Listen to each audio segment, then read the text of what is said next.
ቀሲስ እንግዲህ ይህን ገድለ ዮሐንስ በደንብ አድርገው ደግሞ ነው የተናገሩት። ግን ይህን መጽሐፍ ቅድም የተናገርኩት ይህ መጽሐፍ ከገድላት አንደበት ነው። የተለያዩ ገድላትን አጭር አጠር አድርጎ የያዘ መጽሐፍ ነው። አዘጋጅ ገብረስላሴ ይላል። አሳታሚና አከፋፋይ በኢትዮጵያ ኦርቶዶክስ ተዋሕዶ ቤተክርስቲያን በሰንበት ትምህርት ቤቶች ማደራጃ መምሪያ ማህበረ ቅዱሳን። ስለዚህ የሰንበዲ ማን ነው የሚባሉ ሰውዬ የጻፉት መጽሐፍ ነው የተወገዘ እንጂ ገድሎ እዚህ መጽሐፍ ላይ አለ አልተወገዘም ያልኩት ለዚህ ነው። ስለዚህ ገድል በተዘዋዋሪ ይነበባል ማለት ነው። ስለዚህ ገድሉ አሁን በማህበረ ቅዱሳን እውቅና ተሰጥቶት ታትሞ የተቀመጠ መጽሐፍ ነው። ያው ራሱ ገድሉ ማለት ነው። ስለዚህ ያው ይህም ይታሰብበት ለማለት ነው። እግዚአብሔር የተባረከ ይሁን። እንግዲህ ያው ተነስቷል ብዙ እያንዳንዱን እኮ የገድል ባለቤት የምናነሳው እኮ ጉድ ነው። ገድል እኮ ነው በእውነቱ። እና የነ ክርስቶስ ሰምራን የነ ሌሎችንም ስናነሳ ተመሳሳይ ሀሳቦች አሉት። የእናቱን ጡት ጠብታ ደግሞ የእሱን ጎን የተወጋውን ጎን ምጠባ ምስጥ ናት ነው በእውነቱ። እሷ ሴትዮ እንዴ ይህን ያክል እንዴት በቃ ሰርጋ ብትገባ ነው። ከዛ ደግሞ እንዲ ቄስ ያሳቆይ እንዲህ ሽሽ እያለች ጡጧን አጠባቻት ሲሉኝ በቃ እንዲሆን ትንሽ ሴትዮ ነች። 12 ልጅ የወለደች እኮ ነች። 12 ልጅ ወልዳ እኮ ትታሄደች ሴትዮ ነች። በራሷ ስልጣን ልብሰ ምንኩስና አሰፍታ የተሰደደች ቄስ እንኳ ያላመነኮሳት መነኩሴ ያላመነኮሳት መነኩሴት እና ክርስቶስ ሰምራ እንዲህ ናት ታሪኳ። ስለዚህ ያው እንግዲህ በየብሔሩ በየአካባቢው ያሉ ሰዎች እየተከፋፈሉ ጎጃሚዎች የራሳቸውን፣ ሸዋዎች የራሳቸውን፣ ጎንደሬዎች የራሳቸውን፣ ትግሬዎች የራሳቸውን በቃ በዚያ ነው የሚመነጭ። ምንም ደቡብ አልሄድም። ደቡብ አይጽፍም ይህንን እውነት ምዕራብ አይጽፍም። አጠቃላይ የሚጽፈው ይህንን እንትኑ ስታዩት ሸዋ፣ ጎንደር፣ ጎጃም፣ ትግሬ ምናምን ነው። እና በጣም ነው የሚያሳዝነው እንዲህ አይነት እንትን እና መወገድ አለበት በእውነቱ። ይሄ የሀገር ነቀርሳ እና በጣም ያሳዝናል። አንድ ስለ ዮሐንስ ቅድም መርጌታ ያነሱታል። ዮሐንስ የተላከው ጦጣና ዝንጀሮ ሊሰብክ ነው ብለዋል። በነገራችን ላይ ጌታችን ኢየሱስ ክርስቶስ የተገለጠው ሰዎችን ሁሉ ለማዳን እንጂ ጦጣዎችና ዝንጀሮዎችን ሁሉ ለማዳን አይደለም። ሰዎችን ሁሉ የሚያድን የእግዚአብሔር ጸጋ ተገለጠ ተብሎ ተጽፏል። ዮሐንስም የመጣው ደግሞ ልብ ለእግዚአብሔር መንግስት ለማዘጋጀት ነው። ለዚህ እኮ ነው ጌታ እኮ ሄደና እንግዲህስ ፍቀድልኝ ጽድቅን ሁሉ እንፈጽም አለው። ምን ማለት ነው? ያ ጽድቅ ምንድን ነው ስንል ቀራንዮ ላይ የሚፈሰው ደም፣ በደሙ የሚደረግ ስርየት ነው። ይሄ ደግሞ ለሰው ልጆች የፈሰሰ ደም ነው። ጌታችን ኢየሱስ ክርስቶስ የመሰለው ወንድሞቹን ነው ይላል፣ ሰዎቹን ነው ይላል። ሰዎቹን መሰለ፣ ወንድሞቹን ሊመስል ተገባው ይላል። ወንድሞቼ ብሎ ሊጠራን ደግሞ አያፍርብንም ይላል። ማንን ነው በስጋና በደም ተካፈለ ሲል የጦጣንና የዝንጀሮን ወይም የሌሎችን አራዊትና እንስሳት ዘር ተካፈለ አይደለም የሚለው፣ ሰው የሆነውን የሰውየውን የአብርሃምን ዘር ተካፈለ ነው የሚለው። የት አምጥተው ነው እንዲህ አይነት ትርክት የጻፉት? የሚገርመኝ ነገር እኮ ነው። እና በደንብ ምዕመናን ተከታተሉ፣ ይጠቅማችኋል፣ አምልጡ። እንዲህ ከአይነት ትርክት ውስጥ ውጡ። ይሄ ጨለማ ነው በእውነት። ይሄ አእምሯችሁን ከተረታ ተረት እንኳ ያለፈ የማይጣፍጥ ነገር ግን የሚያሳዝን ትርክት ነው የተጻፈላቸው። ገድላት በሙሉ መወገድ አለባቸው። በቃ መጽሐፍ ቅዱስ ባለሙሉ ስልጣን ሆኖ በቤተ ክርስቲያን መክበር አለበት የሚል መልእክት ወደ እናንተ ማስተላለፍ እንፈልጋለን። ምዕመናንም አሁን ጩኸታችሁን ማሰማት አለባቸው። ታድሶ ነው እንዲህ ሲል የኖረ ምናምን የምትሉት ያው እነሱ አሏቸው። ችግር አለብን አሏቸው። እሺ ችግራችሁን አስወግዱልና መጽሐፍ ቅዱስ ስበኩን በሏቸው። ይህን ብዬ የሚቀጥለውን የመጨረሻ ሁላችንም ተናግረን ምን ቋጫት ጥያቄ አለች። ለዚህ ሁሉ ውጤት ምንም እንኳ ሙሉውን ባያስወግዱት፣ ምንም እንኳ ሙሉውን ገድል አስወግደው መጽሐፍ ቅዱስ ብቻ መድረካችን ላይ ይሰበክ ባይሉ፣ ምንም እንኳ ሌሎች ጻድቃን ሰማዕታት፣ ደናግል፣ መነኮሳት፣ መላእክትም ጭምር ማህበረ መላእክትም ጭምር እነሱ የእግዚአብሔር ተላላኪ ሆነው ሌሎቹ ደግሞ የሞቱ ጻድቃን ሰማዕታት ያው እንደየስራቸው ተቀምጠው፣ አሁን ግን ሕያው ሆኖ የተነሳው ክርስቶስ ይሰበክ ብለው በመድረክ ባይናገሩ ቤተ ክርስቲያን በብዙ መልኩ ስናያት፣ በብዙ ማህበራዊ ሚዲያዎች ስናያቸው መምህራን ሊቃውንት የተባሉትም እየወጡ አንዳንዶቹ ፈጽሞ ገድል እንዳይወድቅ ፈጽማ ማርያም የምትባል አምላክ እንዳትነካ ከእግዚአብሔር የበለጠች እግዚአብሔርን ክዳችሁ እንኳ ማርያም ካለቻችሁ በቃ ትድናላችሁ ተብላ የምትሰበክ በድምፀ ቀጭኑ ሰውዬ የምትሰበከው ያቺ ማርያም አምላክ ናት። ምክንያት አለን አምላክ ናት ስንል። ስለዚህ ይቺ ማርያም እንዳጠፋ የሚታገሉ አሉ። አንዳንዶቹ ደግሞ እናሸሽል የሚሉ አሉ። ይሄ የመጣው በምን ድምፅ ነው ስትሉ በድምፀ ተሐድሶ። ክብር ለኢየሱስ። ተሐድሶ ደግሞ ድምፁ ሁል ጊዜ ምንድን ነው? መንፈስ ቅዱስ ነው። ተሐድሶ ዝም ብሎ አይደለም። ተሐድሶ በክርስቶስ ኢየሱስ አምኖ የእግዚአብሔርን ልጅነት ያገኘ ደግሞም እግዚአብሔር ታማኝ አድርጎ ለአገልግሎት የሾመው አገልግሎት ነው ተሐድሶ። እኔ እናንተ ምናምን ምንለው። ስለዚህ ተሐድሶ ለዚች ቤተክርስቲያን እጅግ መልካም እድሏን ብትቀበለው ጥሩ እድል ነው ተሐድሶ። ስለዚህ አሁን እኔ እናንተንም ሁላችሁም በዚህ ጉዳይ የምታወሩት ተሐድሶ ለዚህ ነገር ያደረገው አስተዋጽኦ ምን ያክል ነው? የተሐድሶስ ድምፅ ተሰምቶ ያመጣው ውጤት ምን ያክል ነው የሚለውን እስኪ ሁላችንም እንደማጠቃለያ መናገር አለብን ብዬ ስላመንኩበት ነው። እና እስኪ መምህር ኃይለልዑል በዚህ ምን ይላሉ?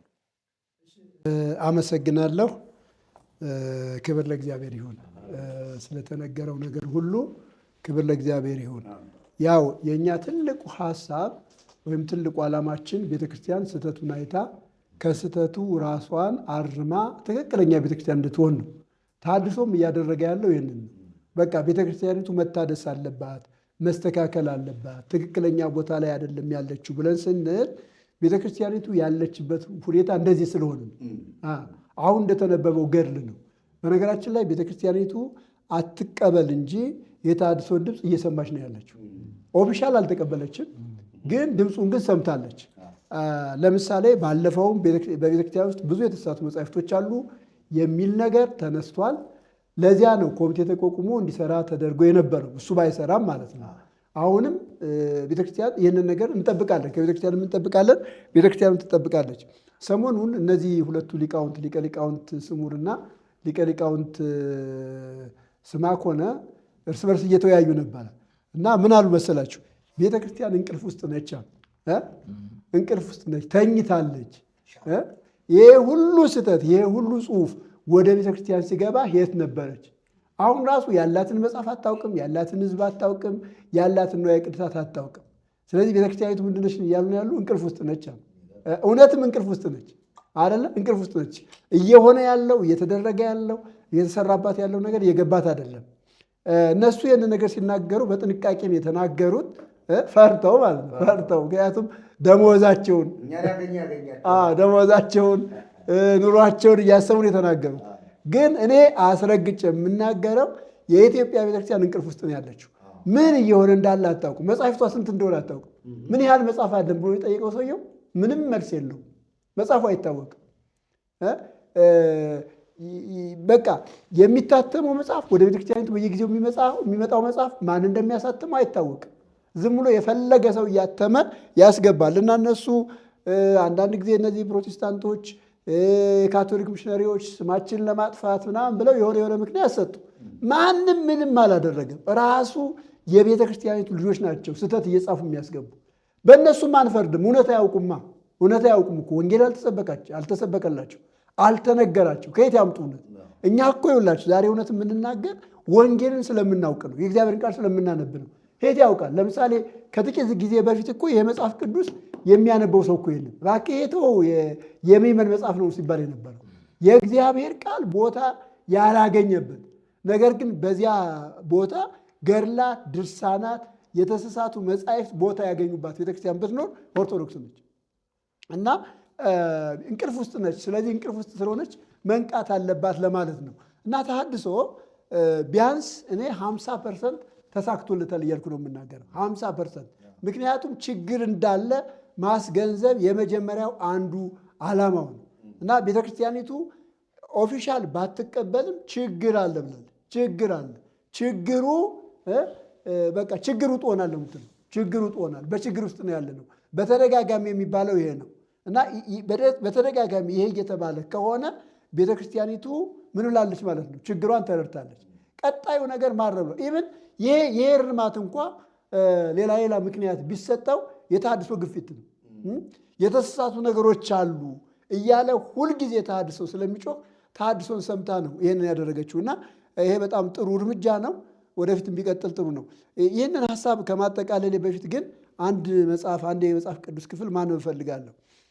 አንደኛ ጴጥሮስ ምዕራፍ 5 ላይ ጴጥሮስ የተናገረው ነገር አለ። አንደኛ ጴጥሮስ ምዕራፍ 5 ላይ ምን ይላል መሰላችሁ? እንግዲህ ይላል እኔ ከእነሱ ጋር ሽማግሌ የክርስቶስ መከራ ምስክር ደግሞም ሊገለጥ ካለው ክብር ጋር ተካፋይ የሆን በመካከላችሁ ያሉትን ሽማግሌዎች እመክራችኋለሁ። በእናንተ ዘንድ ያለውን የእግዚአብሔርን መንጋ ጠብቁ፣ እንደ እግዚአብሔር ፈቃድ በውድ እንጂ በግድ ሳይሆን በበጎ ፈቃድ እንጂ መጥፎውን ረብ በመመኘት ሳይሆን ጎብኙት። ለመንጋው ምሳሌ ይሁን እንጂ ማኅበሮቻችሁን በኃይል አትግዙ። የእረኞች አለቃ በሚገለጥበት ጊዜ የማያልፈውን የክብር አክሊል ትቀበላላችሁ ይላል እና እኔ የምፈልገው ይህንን ነው። ምን ይላል? የኢትዮጵያ ጳጳሳት፣ የኢትዮጵያ ቀሳውስት፣ የኢትዮጵያ መምህራን ሊሰሙ የሚገባው መልእክት ይሄ ነው። እግዚአብሔር የሚናገረው ምንድን ነው ካላችሁኝ፣ መንጋውን እንዲጠብቁ ነው። መንጋውን ደግሞ ሲጠብቁ በውድ ነው፣ በግድ መሆን የለበትም። አሁን የኢትዮጵያ ሕዝብ በአብዛኛው ከኦርቶዶክስ ጋር ለምን እንደሚኖር ታውቃላችሁ? ተጨንቆ ነው የሚኖረው። መቃብር እንከለክላለን ይላሉ። ከቤተሰብ ጋር መኖር አትችልም ይላሉ። ለምሳሌ አንድ ሰው ክርስቶስን ቢያምን ከቤተክርስቲያን ምን ይሆናል? ይፈናቀላል፣ ይሰደዳል፣ ልጅ ከቤቷ ትባረራለች። እኛ በምናውቀው በታሪክ ምን አድርገዋል መሰላችሁ? ሴት ልጅ ወላጆች ከደረሰባቸው መከራና ስቃይ የተነሳ ከቤት አባረዋል። ሴት ልጅ ማለት አስብ። ወንድ ልጅ ችግር የለውም፣ የትም ቦታ ቢያድር ችግር አይገጥመው። ሴት ልጅ ግን ብዙ ችግር አለበት። ወላጆች እያዘኑ መኖር ካልቻልኩ ምን ላድርግ ብሎ መኖር ካልቻልኩ ምን ላድርግ እና ከኢትዮጵያ ኦርቶዶክስ ተዋሕዶ ቤተክርስቲያን ጋር ምዕመኑ የሚኖረው ህዝቡ የሚኖረው ለምን እንዴት ነው ከተባለ ተገዶ ነው። በመቃብር እየተስፈራራ እንደገና በማህበራዊ ኑሮ እየተንገራገረ ከቤተሰብ ትለያል። እሱ ብቻ አይደለም። ለምሳሌ እኛ ወንጌል ስለገባ ቤተሰቦቻችን ራሱ በችግር ውስጥ ነው ያለፉት። የኔ አባት ራሱ በጣም ብዙ መከራ ይቀበል ነበር። በጣም ብዙ መከራ በእኔ ምክንያት ማለት ነው። እንደዚህ ነው እየሆነ ያለው። ግን መጽሐፉ የሚለን ምንድን ነው የሚለው? በግድ አይደለም፣ በውድ ነው ነው የሚለው። መጥፎውን ረብ በመመኘት አይደለም፣ የእግዚአብሔርን ቃል በማስተማር በቃ ልክ ለመንጋው ምሳሌ በመሆን መንጋውን ጎብኙት ነው የሚለው። ይህ ምን ይላል መሰላችሁ? መጨረሻ ላይ ይህንን ሲያጠቃልለው ቁጥር 4 ላይ የእረኞች አለቃ በሚገለጥ ጊዜ የማያልፈውን የክብር አክሊል ትቀበላላችሁ ይላል። እንደዚህ አድርገው የሚያገለግሉ ከሆነ ጌታ ኢየሱስ ክርስቶስ አንድ ቀን ይመጣል። የእረኞች አለቃ ጌታ ኢየሱስ ክርስቶስ ነው። ክብር ለእግዚአብሔር ይሁን። እኔ መልካም እረኛ ነኝ ነው አይደል ያለው? መልካም እረኛ ምን ያደርጋል? ነፍሱን ስለ በጎቹ ያኖራል። ጌታ እንደተናገረው ነፍሱን አኑሯል። እኛን የገዛን፣ እኛን የዋጀን፣ እኛን የራሱ ያደረገን፣ ቤተክርስቲያንን የራሱ ያደረጋት ምን አድርጎ ነው ከተባለ በደሙ ገዝቶ ነው፣ በደሙ ዋጅቶ ነው። ስለዚህ አንድ ቀን የሞተላትን ቤተክርስቲያን ለመውሰድ ክርስቶስ ይመጣል እና ልክ እንደ እግዚአብሔር ቃል ካገለገሉ የእረኞች አለቃ ኢየሱስ ክርስቶስ በሚገለጥበት ጊዜ ምን ያገኛሉ? የማይጠፋ አክሊል ያገኛሉ። ያለዚያ ፍርድ ይጠብቃቸዋል። እዚያ ሉቃስ ምዕራፍ 12 ላይ ምን የሚል ቃል አለ መሰላችሁ? በቤቱ ላይ የሾመው ታማኝ አገልጋይ ማን ነው ብሎ ይጠይቃል።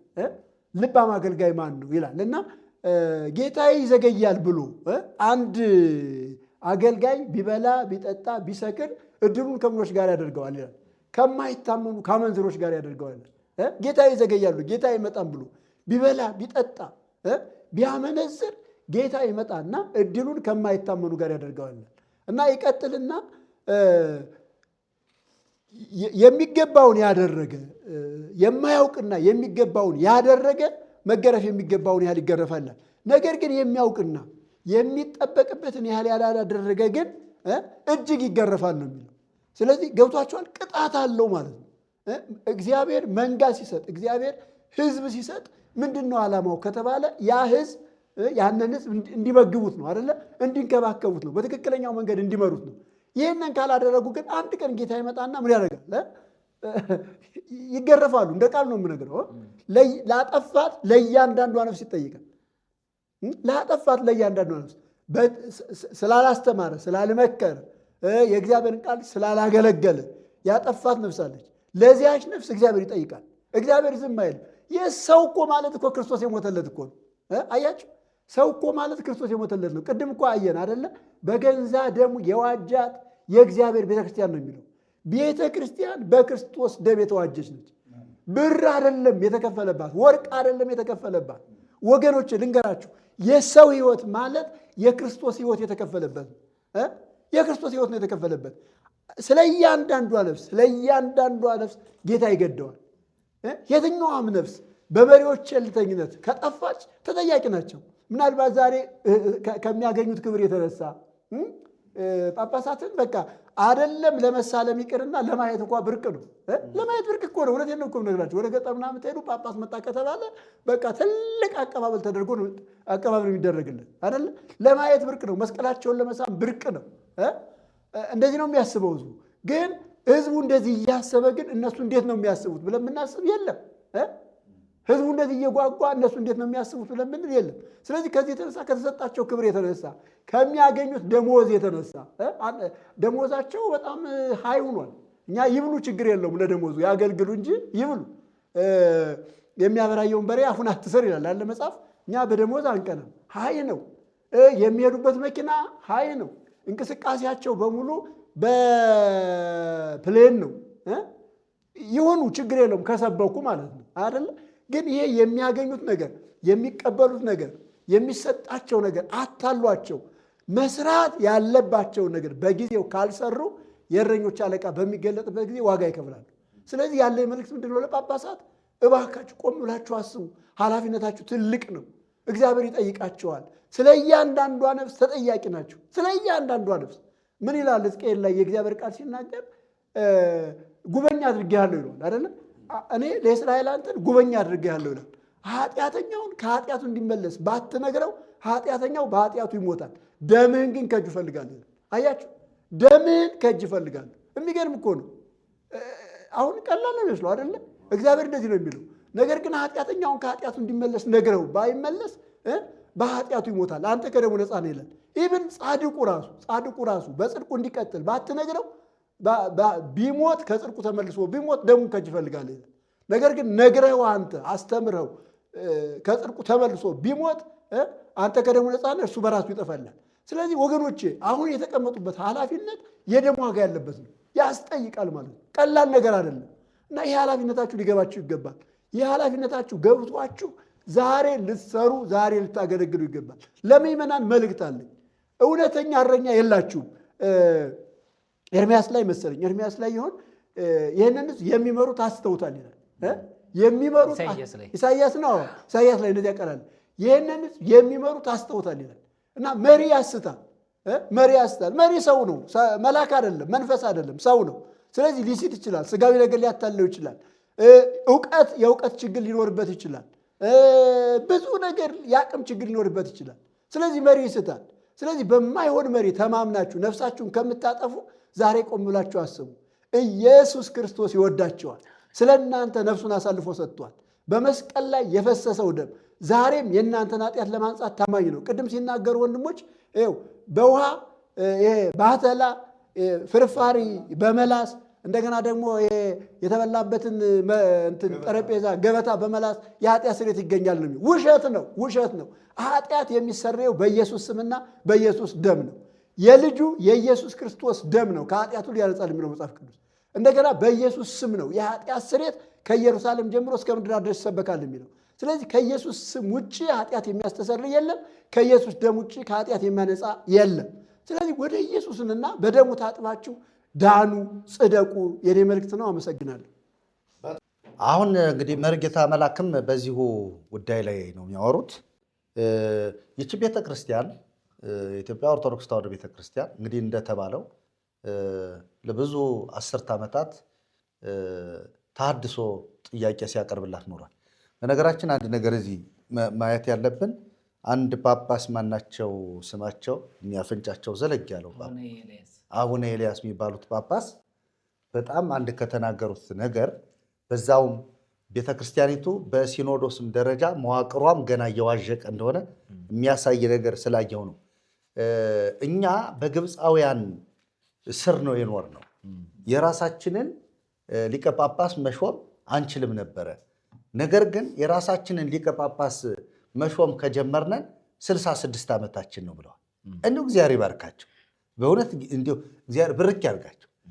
የ3000 ዘመን ቤተክርስቲያን ናት እያሉ የቲክቶክ እንትኖቻችን የሚያደርቁንን እንቅጯን ነገሩን። እንዲያውም እሳቸው ያሉ ቃል በቃል እናንተ መምህራን፣ እናንተ ሰባኪያን፣ መነኮሳትም ጨምሮ እዛ እየሄዳችሁ ግብፅ ላይ እኛን ተጽዕኖ ስታደርግብን የነበረችውን ያንን ጥያቄ እንኳ አትጠይቋት። ያን ያክል ዘመን እኛን ሳስተዳድር ነበርኩ ካለች ግብፅ ለእኛ ምን አድርጋልናለች? የእስክንድሪያ ቤተክርስቲያን ለኢትዮጵያ ቤተክርስቲያን ምንድን ያደረገች የሚለውን አትጠይቁም ብለው የጠበቀ ንግግር ሲያደርጉ አይቻል። ይሄ ደግሞ ቤተክርስቲያኗ 66 ዓመቷ ነው ማለት ነው። በራሷ ሊቀ ጳጳስ የራሷን ጳጳሳት መርጣ የራሷን ሲኖዶስ አቋቁማ መምራት ከጀመረች ማለት ነው። ይህም አንድ ትልቅ ነገር ነው። ነገር ግን ያኔስ ታድሶ አልነበረም ወይ? አለ። ጎልቶ አልወጣም እንጂ አለ፣ ታድሶ አለ። አሁን ታድሶ ቤተክርስቲያን በወደቀች ቁጥር ታድሶ ይነሳል። ቤተክርስቲያን በሳተች ቁጥር ታድሶ ይነሳል። ይችን ቤተክርስቲያን የአሁኑ ታድሶ ደግሞ የእንትን አይደለም፣ ዝም ብሎ የሰንበት ትምህርት ቤት የሃይማኖት አበው ታድሶ አይደለም ብቻ አይደለም የተነሳው። የመርጌቶች ተነስቷል፣ የካህናቶች ተነስቷል፣ የመነኮሳት የገዳማውያንም ታድሶ ጥያቄ፣ የጳጳሳትም ታድሶ ጥያቄ ተነስቷል። ጳጳሳትም ታድሶ ጠይቀዋል። አይደለም እንዴ? መታደስ አለብን የሚሉ ጳጳሳት እኮ ተናግረዋል እኮ። የተናገሩ አሉ። ስማቸውን ተው፣ እዛው በየቪዲዮቸው ይዩት እነሱ። ስለዚህ የተሐድሶ ድምፅ በእግዚአብሔር መንፈስ የሚያገለግለው ይህ ድምፅ በቤተ ክርስቲያኒቱ ላይ ይህንን ጥያቄ በመፍጠሩ ጥያቄውን ቤተ ክርስቲያን ተቀብለዋለች ብሎ ያምናሉ ወይ? ተቀብላ ነው በእውነት ወይንስ ደግሞ እንዲያው ራሷ ነቅታ፣ ቅድም ተኝታለች የሚሉ ስላሉ ነቅታ እኔ ልታደስ ብላ ነው በሲኖዶስ ደረጃ ገድላትን ችግር አለባቸው ብላ መናገር የጀመረችው የሚለውንና የታድሶስ ውጤቱ ጥሩ ነው ወይንስ አይደለም የሚለውን በዛው እሱ ደግሞ ይናገሩና። በጣም ጥሩ። እንግዲህ ብዙ ነገሮች በደንብ እየተሽከረከሩ እየተዘዋወሩ እየተነጋገርንም ስለሆነ እንደው በመጀመሪያ ደረጃ እግዚአብሔር በዚህ ዘመን አገልጋዮች አድርጎ አፋችንን ከፍቶ እያናገረን ስለሆነ እግዚአብሔርን እናመሰግናለን። የምናሰማው ድምፅ የእግዚአብሔር ድምፅ ነው፣ የእግዚአብሔር ሐሳብ ነው፣ የእግዚአብሔር ፈቃድ ያለበት የእግዚአብሔር በጎ ነገር ያለበት ነገር ስለሆነ እኛ ለትውልድ በእንዲህ አይነት መንገድ እግዚአብሔር ረድቶን በዚህ መንገድ ሰው እንዲሰማ እንዲያዳምጥ ይህንን እድል ስለሰጠን እግዚአብሔር እናመሰግናለን። ቤተ ክርስቲያኒቱ አሁን የደረሰችበት ወይም ደግሞ አሁን ያለችበትን ችግር ይፋ በአደባባይ እንድታወራ ያደረጋት ነገር ምኑ ተጽዕኖ ፈጥሮባት ነው የሚለው ኃይለኛ ተጽዕኖ በቤተ ክርስቲያኒቱ ላይ መጥቷል። ተጽዕኖ ውስጥ ስላለች ነው፣ ባርነት ውስጥ ስላለች የግድ ከባርነት ለመውጣት በአንድም በሌላም የሚጎተጉታት አካል አለ። በብዙ መንገድ ቤተ ክርስቲያኒቱ ተወጥራ ነው ያለችው አሁን ማለት ነው። ቅድም መርጌታ ቀጸላ እንዳነሳው ተሐድሶ ከብዙ ዘመናት በፊትም ተሐድሶ ነበረ። የተሐድሶ አይነቱ ግን ይለያያል። ለምሳሌ በሰንበት ትምህርት ቤቶች የተነሳው ተሐድሶ ማለት የኦርቶዶክስ ሊቃውንት ምን ያደርጋሉ መሰላችሁ? የመናቅ፣ የማቃለል፣ የመተቸት የሰንበት ተማሪ ነህ፣ ምን ታውቃለህ፣ ምን ተምራችኋል የሚል ግብግብ ያለበት እውነቱን ለመቀበል የተሟገቱበት ነገር ነበረ። ከሰንበት ትምህርት ቤት ጀመረ። ከካህናት ወደ ካህናት መጣ። ካህናቱ የሚቀድሱ የታምር ያነቡ የነበሩ ቅዳሴ ቀድሶ የነበሩ በስልጣነ ክህነት ውስጥ በቤተ ክርስቲያን በአገልግሎት ውስጥ የነበሩ ካህናት ወደ ተሐድሶ ሲመጡ ተሐድሶ በካህናት በኩልም ወደ ኦርቶዶክስ ድምፁን አሰምቷል ማለት ነው። ከካህናትም ከዲያቆናትም አልፎ ደግሞ ወደ የት መጣ? ወደ ሊቃውንቱ መጣ ደግሞ ተሐድሶ ማለት ነው። ስለዚህ የቤተ ክርስቲያኒቱ ሊቃውንት ወደ ተሐድሶ ሲመጡ ይዘውት ያለው ወይም ደግሞ የሚያስተጋቡት ድምፅ አሁንም ያቺ ቤተ ክርስቲያን እንድትታደስ በብዙ መንገድ ጉትጎታ ሲያደርጉ የነበሩ ሰዎች እንዳሉ ግልጽ ነው። በዘመናችንም በጣም እንቁ የሆኑ የቤተ ክርስቲያኒቱ ልጆች ስለ ተሐድሶ በጣም በኃይል በድፍረት እየተናገሩ ያሉበት ጊዜ ነው። ይሄ ሁሉ ከዘመናትና ከዓመታት እየተንከባለለ የመጣው ሐሳብ አሁን ጫናው ኦርቶዶክስ ቤተክርስቲያን ላይ አርፏል። ዱላው ቤተክርስቲያኒቱ ላይ አርፏል ማለት ነው። ስለዚህ ያላቸው አማራጭ የመጣውን ድምፅ ከመግፋት ይልቅ በጥበብ ቤተክርስቲያኒቱን የማስተካከል ነገር አንዳንድ ነገሮችን እያየን ነው። በምላት ተከናውኗል ወይ ድምፁን ሰምተው ተቀብለው ስራ እየሰሩ ነው ወይ የሚለው እሱ ጋር አሁን የምናነሳቸው ነገሮች ይኖሩናል። ግን ያለ ውድም በግዴታም ቢሆን ምዕመናን እየፈለሱባቸው፣ ህዝብ እየቀነሰባቸው፣ አስራት እየቀነሰባቸው፣ ፉካው እየቀነሰባቸው፣ ብዙ ነገሩ እየቀነሰባቸው ሲመጣ አሁን ምን እያደረጉ ነው? እንንቃ የሚል ቅድም መርጌታ ቀጸላ ያነሳው አቡነ ኤልያስ ከተናገሩት አንዱ ትልቁ ነገር ሲኖዶሱ ተኝቷል፣ አንቀላፍቷል። ቃል በቃል ጽፌዋለሁኝ። አንቀላፍቷል አሉ። እንንቃ፣ ምን እየሰራን ነው? ለውጥ የለም ብለዋል እሳቸው። ለውጥ የለም፣ የተሰራ ነገር የለም፣ የታየ ነገር የለም፣ የተመዘገበ ነገር የለም። አሁን እንሰበሰባለን ግን ስብሰባ ውጤት አልባ ነው እያሉ ነው እሳቸው ሲናገሩ የነበረው ማለት ነው። አሁንም ቅድም እኛም ስንናገር እንደነበረው የኢትዮጵያ ኦርቶዶክስ ተዋሕዶ ቤተክርስቲያን ሲኖዶሱ መጀመሪያ መንቃት አለበት እንደተባለው እሳቸው እንዳሉት ይንቁ፣ ወደ ወንጌል ይምጡ እና ተጽዕኖ በብዙ መንገድ ተጽዕኖ አጥሮባታል። ሌላው ሶሻል ሚዲያው ላይ ያለው ግብግብ ቤተክርስቲያኒቱን ማንነቷን ገልጧታል። ለምሳሌ በአንድም በሌላም የነሱ ራሱ የኦርቶዶክስ ልጆች ራሳቸው ወደ ሚዲያ ሲመጡ መልስ የላቸውም፣ አቅም የላቸውም፣ ጉልበት የላቸውም፣ የማስረዳት ችሎታ የላቸውም። ከገድል ከድርሳን ከተአምር እንደው ከመልካ መልክ ከዚህ ከቱላዳን ምናምን ያለፈ ነገር የላቸውም። ወንጌል ይዘው አልመጡም። ወደ ሚዲያው ሲመጡ እነሱ ራሱ የተሸወዱት ያላወቁት ነገር ምንድነው? ወደ ሚዲያ በገፍ ተሰብስበው ሲመጡ ገድልና ድርሳን ይዘው መጡ። ገድልና ድርሳኑ ደግሞ ራስ ምታት ሆነባቸው። የማይወጡት አረንቋ ውስጥ ገቡ። ለምን? ገድል ስተት ስላለበት፣ ትምህርቱ ስተት ስላለበት ሳይታወቅ ይሄ ቲክቶክ መጣ። ድንገት የኦርቶዶክስ ቤተክርስቲያን ገመና ይፋ አደባባይ ወጣ ማለት ነው። ስለዚህ አሁን ቤተክርስቲያኒቱ ገመናዋ ጓዳ ውስጥ አይደለም የተሸፈነው፣ ሚዲያ ላይ ወጥቷል፣ ተሰጥቶባታል። ስለዚህ አንድም እነሱም እንደውም አባ ሰይፈ ስለ ገድለ ዮሐንስ መጥምቀ መለኮት ገድል መወገዙን ያወሩት ሰውዬ ሶሻል ሚዲያውን አንስተው በደንብ ሲናገሩ ነበረ። ተጽዕኖ የተፈጠረባቸው መሆኑን በዚያ ማየት እንችላለን፣ መገምገም እንችላለን። ስለዚህ ቤተክርስቲያኒቱ አሁን ላይ እንዲህ አይነት ለማረም ለማስተካከል የንታረም አይነት ጥያቄ ነገሮቹ ይስተካከሉ፣ ታምራቱ፣ ገድሉ፣ ድርሳኑ ይስተካከል አይነት ሐሳብ ያመጡት በስፋት በተጽዕኖ ውስጥ ስለወደቀች ነው። ቤተክርስቲያኒቱ ለመታደግ ይንገዳገዳሉ፣ ግን አልሆነም። ሌላው ተሐድሶ ለኢትዮጵያ ኦርቶዶክስ ተዋሕዶ ቤተክርስቲያን ምን አስተዋጽኦ አደረገ የሚለው በጣም ብዙ አስተዋጽኦ አድርጓል። የኢትዮጵያ ቤተክርስቲያንን ለመታደግ ተሐድሶ አገር አፍራሽ አይደለም። ተሐድሶ ቤተክርስቲያን አፍራሽ አይደለም። በደንብ አስምረን የምንናገረው በኢትዮጵያ ምድር ላይ ከኢትዮጵያ ኦርቶዶክስ ተዋሕዶ ቤተክርስቲያን በአንድም በሌላም ተገፍቶ የወጣው ተሐድሶ ሀገር አፍራሽ አይደለም። ቤተክርስቲያን አፍራሽ አይደለም። ተሐድሶ ጥንቅቅ ያለ የሚገርም የወንጌል ራእይ ያለው የወንጌል አገልግሎት ልብ ያለው መሆኑን ግልጽ አድርገን እንናገራለን። ስለዚህ ቤተክርስቲያን እንድትፈርስ ቢፈለግ ኑሮ ወንጌል ይሰበክ ብሎ መስበክ አይችልም ተሐድሶ። ቤተክርስቲያን እንድትፈርስ ህዝብ በከንቱ እንዲቀር ከተፈለገ ተሐድሶ ሁል ጊዜ አደባባይ ላይ ወጥቶ ስለ ወንጌል ስለ ክርስቶስ ባልተናገረ ነበር። ስለዚህ ተሐድሶ ለኢትዮጵያ ምድር ያስፈልጋል። ተሐድሶ ለኢትዮጵያ ኦርቶዶክስ ተዋሕዶ ቤተክርስቲያን ብቻ ሳይሆን ለፕሮቴስታንቱም ዓለም ተሐድሶ ያስፈልጋል። አብዛኛው ፕሮቴስታንትን በሶሻል ሚዲያ ስንመለከተው የሚወስደው ሐሳብ ከተሐድሶ ነው። በደንብ ይህንን ደጋግመን ማውራት እንችላለን። ለምሳሌ ስለ ገድል ብናነሳ፣ ስለ ድርሳን ብናነሳ፣ ስለ ተአምር ብናነሳ፣ ስለ ጸዋትወ ዜማ ብናነሳ በኢትዮጵያ ኦርቶዶክስ ተዋሕዶ ቤተክርስቲያን ውስጥ ያለውን የስህተት ትምህርት የሚወስዱት ከተሐድሶ ነው። በራሳቸው ከዚህ ቀደም ተሐድሶ ከመነሳቱ በፊት በጉልህ እንዲህ ከመውጣቱ በፊት ከቤተ ክርስቲያኒቱ ውስጥ ያለውን ችግር መዘው ማውጣት አልቻሉም ነበር። አላዩትም። ሲጀመር ወንጌላቸውን ይዘው ቀጠሉ። እግዚአብሔር ይባርካቸው። ግን ገመናቸውን ይዘው አልወጡም። ስለዚህ ተሐድሶ ወደ ሚዲያ ሲመጣ የኢትዮጵያ ኦርቶዶክስ ተዋሕዶ ቤተክርስቲያን የውስጥ ገመናዋን ይፋ ቃል በቃል ገጽ በገጽ ቁጥር ሳይቀር ምዕራፍ ሳይቀር ይዞ ወጣ። አሁን ተሐድሶ ይዞት የመጣውን ዓላማ ደግሞ ፕሮቴስታንቱ ተቀብሎ እያራገበው ነው። ስለዚህ ተሐድሶ ለፕሮቴስታንትም አይን ከፋች ነው፣ ገላጭ ነው። የነበረበትን ጉድ ቤተክርስቲያኒቱ ያለችበትን ችግር፣ ህዝቡ ያለበትን ችግር፣ ምዕመኑ ያለበትን ችግር እንደ ሀገር፣ እንደ ብሔር፣ እንደ ቋንቋም ስንመጣ ብዙ ችግር ያለባት ቤተክርስቲያን መሆኗን ተሐድሶ ለፕሮቴስታንትም ተሐድሶ ለኢትዮጵያ ቤተክርስቲያንም ትልቅ አስተዋጽኦ አድርጓል። ካደረጋቸው ነገሮቹ ሌላ ምን ተጨማሪ አድርጓል ከተባለ ተሐድሶ ለኢትዮጵያ ቤተክርስቲያን ወንጌል እንዲሰበክ እየተጋፈጠ ያለ ነው።